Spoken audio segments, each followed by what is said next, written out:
जंगलच आहे सगळं. पाणी टाकलं लयच अवघड झाली.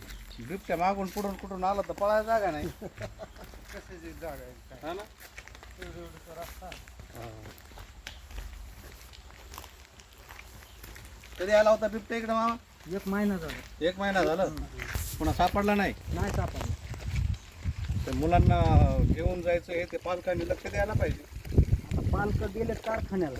मग आता कोण सोडतंय त्यांना? मग कोण आणतंय सोडतंय त्यांना? आता तिकडून आले तर सर घेऊन येते तर हा. आजी आजोबा असते घरी बसलेले. हा हा.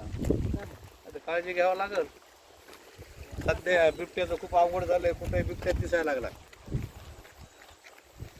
जंगलात आहे. फुल पाणी वाहत आहे नदी. पावसाळ्यात तर ते काय इथून सगळं यायची सुद्धा भीती वाटते. हो यावर्षी पाऊस काय जास्त होता. त्याच्यावर यायची सुद्धा भीती वाटते. असं वाटतंय सवाशेवाडीचं असंच आहे. हो, पुढे वाटतं ते खाली आहे, खाली. ते झाड आहे. ते दिसतंय ते भिंत तिथं काय सवाशेवाडीला एक ह्या नदीच्या काठात जरा मोटरसायकल तरी येते. हो. इथवर येते अशी. इथे तर काय रस्त्यावरून ठेवावं लागतं. हे लावायला लागतं. ते लावलंय खाली पण ते शिल्लक आहे ती. खाली अडवत नाही पाणी तिथे. नाही ना.